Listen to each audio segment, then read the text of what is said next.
There have been some pretty damn good video games coming out recently, and new engines and functions and ways to kill people, and it's great. But the number one thing that pulls us all in is the adventure, the experience. The feeling you get when you headshot that hunter with a fucking bow and arrow, or get a troll to help you climb a mountain. These adventures are huge and magical, but sometimes something's missing with them. After all, what's an adventure if you can't share it with anybody?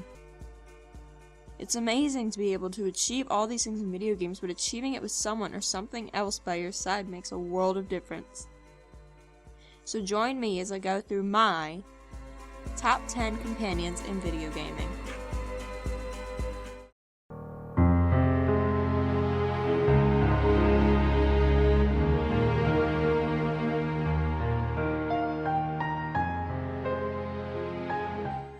God, nothing can describe the way Cortana makes me feel.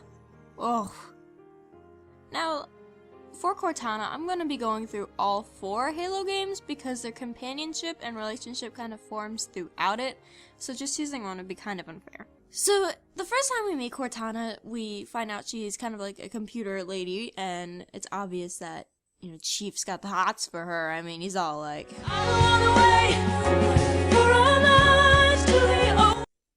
and I mean, like most game companions, Cortana can be annoying as hell, but she has boobs, so who cares? That's fine. Now, it's really interesting to me, for Cortana especially, to see their bond grow from when you receive her to the end of Reach, and also see how you perceive her. You know, changing from being an emotionless computer to being more human than Master Chief. You know, it's a nice balance between them. And it makes a very beautiful duo, having a man who has altered his body to ultimately become a machine, and a machine who's longing to be a human. And it's not like she's just boobs. I mean, she's a crucial character in taking down the Covenant, and when she begins to become rampant, we sympathize with Master Chief and her, and it makes us forget that she's a lifeless program. And I forgot that she was a fucking program. I thought she was a person, and we forget that she can't feel anything. And that's how a companion should be. The fact that they brought this sort of deep and raw emotion to a first-person shooter especially made her a really special character to me, and I really won't forget that.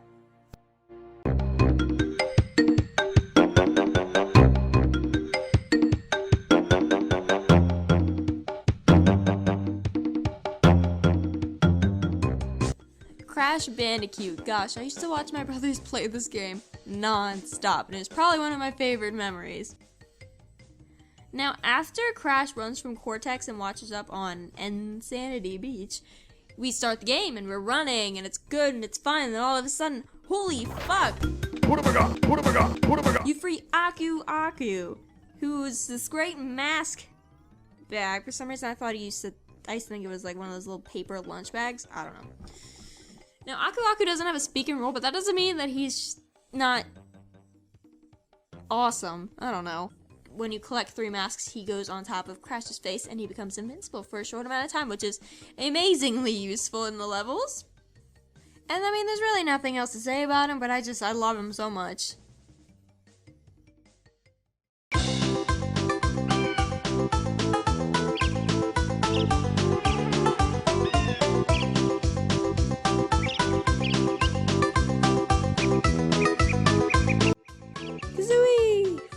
Banjo and Kazooie! Probably could have guessed it. Seriously though, Banjo would not be a thing if Kazooie wasn't helping him do everything. I mean, seriously, he relies on him to glide and to sprint. And he has no ranged weapon without her, so you can forget that. I mean, Banjo's just a bear who discovered Kazooie in a backpack on Breagle Beach, and now they're best friends. And I think that's the best thing that ever happened to him. Now, I really like Kazooie because of the contrast between Banjo, who's like this really good guy bear who just wants to do everything right, and then Kazooie's just this foul-mouthed bird that is hot-tempered and has this amazing thirst for adventure. And the companionship between them is, you know, not just useful, it's really funny, and it's fun to play them. And that's why she's one of my favorites.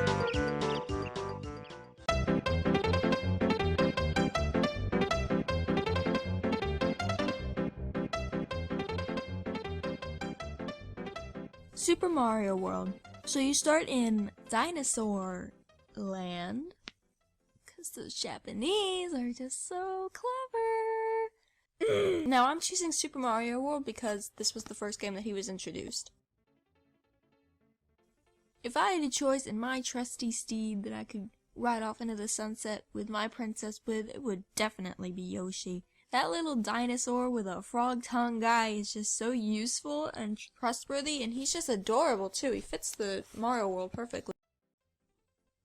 You can use his tongue attack, or you can ride him to go faster, or in my efforts, I actually sacrificed him quite a few times in making that jump, or trying not to die, but hey, that's fine, because he still loves you.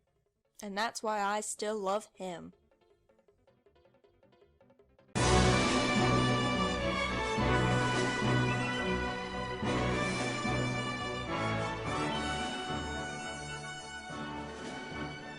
Ni no Kuni!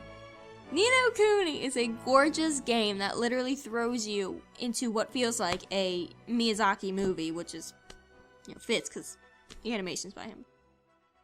One of my favorite companions is Drippy from this game. So you start out as Oliver and your mom dies and you're really sad and you just cry, and then all of a sudden your little stuffed animal your mom gave you, you cry on it and it gets all dirty, and then he transforms into the great fairy, Drippy.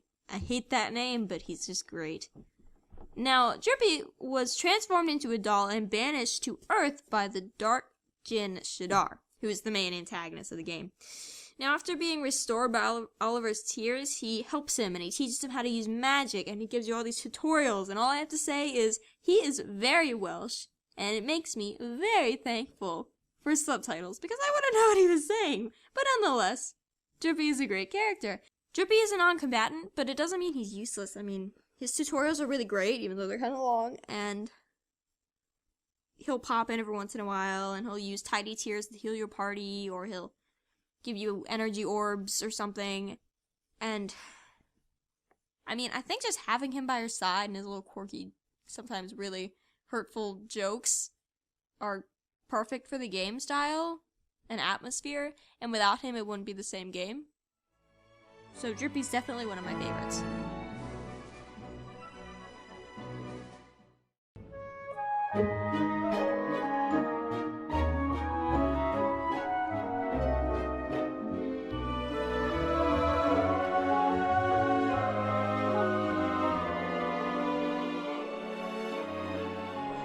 Midna's a great character, and she's definitely on my top 10 for best companions.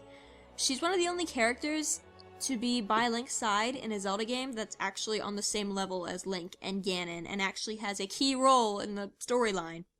Now, that can be bad because she does take away from the main storyline. I mean, when Ganon even sees them, he doesn't say, like, oh, it's Link. He says, oh, it's Midna's little friend. Like, no. But nonetheless, Midna's probably the only companion we'll ever get where she resonates with the player. As a visual representation of the story's plot development, she's an enjoyable cast member and a perfect anchor vocal piece for the player and Link. And both of them are really cocky individuals that have been ripped from their past. Like, Midna's not a princess anymore, and you don't even know she's a princess because she's so disgustingly imp-ish. But it's fine because she's Midna. And I really like that she's not one-dimensional. Like, you'll get her and she's witty and she's rude, and then later on in the game she kind of has a thing for Link, and the end is just, oh my god, the end is just tears on tears on tears on tears. It's just so sad. But that's probably why she's one of my top 10 favorite companions.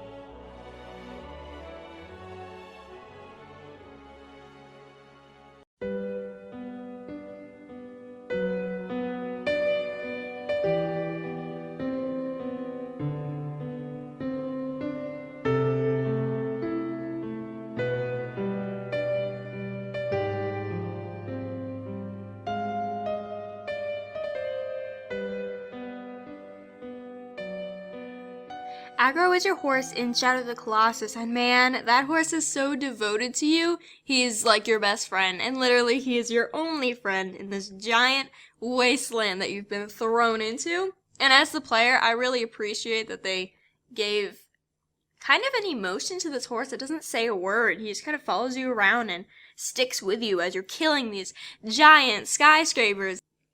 And it's not like he's just there because you're his friend. He's actually very useful and needed. This land is giant. I mean, this map is just huge, and there's so much stuff in it. And, I mean, even some of the classes you need aggro to beat them. Aggro is faithful till the end, and he fights with you while you fight these giant things. And even in the end, when he does the ultimate sacrifice, he's always remembered. Even though he comes back, but whatever.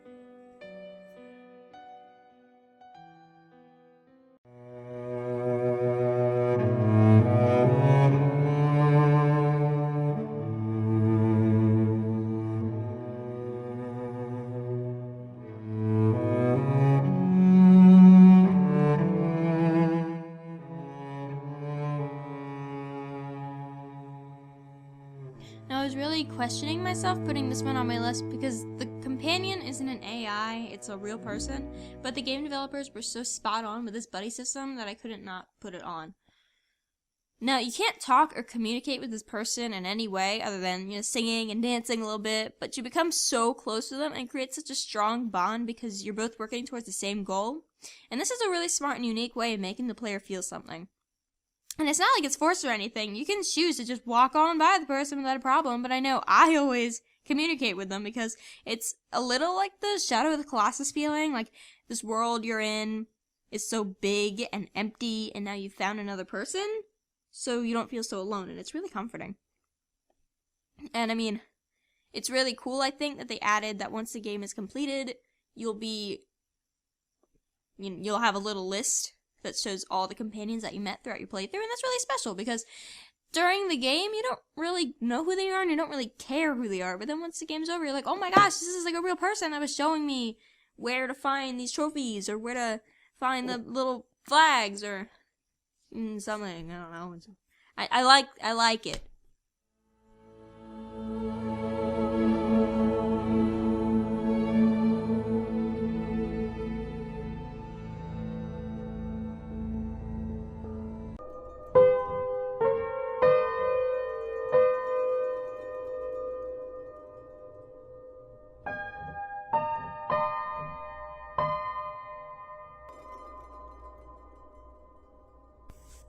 Elizabeth is lovely and easy to like. Because she's been raised alone in the tower you rescued her from, she's sheltered, making her just as amazed and interested by Columbia as you are. You'll often find her interacting with the world by gazing at the view or even getting some cotton candy for herself, and through her searching she might even find you some money. I'm very happy with the changes that came to Elizabeth's design throughout the development of the game. Earlier versions of Elizabeth were revealing and objectifying, but this was quickly played down and she became less sexualized and more emotionalized, but still feels like a delicate girl that you instinctually protect. But that doesn't mean she's helpless. Elizabeth has a certain ability to create tears in reality.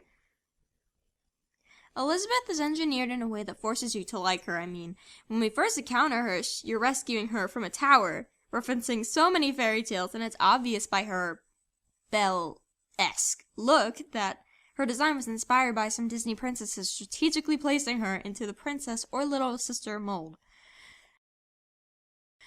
There are definitely some setbacks for her. I mean, when she's upset that you're killing people, she's like, what the fuck? And then she's like, okay.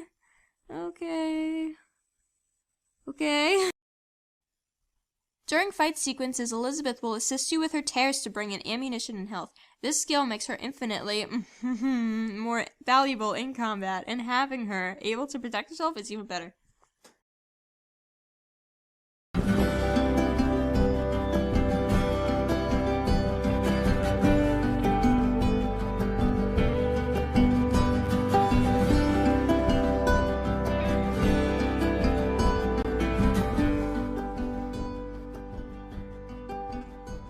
Like in Infinite, you assume the role of protector. But unlike Infinite, Ellie doesn't immediately warm up to you. Ellie is stubborn and rude to you, but still pulls you closer as the player, and the way she acts and interacts with you and the events taking place create a very believable character. She's a small girl growing up in a post-epidemic world, and it has forced her and her language to mature quickly. She knows how to handle herself, and though you may need to rescue her every once in a while, it's hardly irritating. During combat, she even takes care of a few guys for you, and I really enjoy the little comments that she throws in when you're brutally killing a guy, like with a brick or something. It's really neat. Since Ellie was born in this world, that, it's like not like ours, she doesn't know anything about the past lives of people, so watching her experience the remains is actually really entertaining to me. And in fact, one of my favorite parts in the game is when you guys run into this ice cream truck and she's questioning the concept of it. She doesn't understand because it's just so weird to her. And I think that's a really interesting aspect, and video games usually don't connect to that in the post-apocalyptic games. And this whole childlike wonder about her is more touched on when we're actually allowed to play as her in Winter. We get to experience firsthand how fragile she is and how strong the bond between her and Joel has become. And I think that bond is probably the reason that she's one of my favorite video game companions, because it's so beautiful and raw. And I just like it. Hey guys, thanks for watching. If you're interested in seeing another video, click right there. And if you see something special, there is nothing there. And that is in fact true. I have no other videos at the moment. But if you would like another video to be right there, shoot me a like or give me a subscribe and I'll be sure to get to it.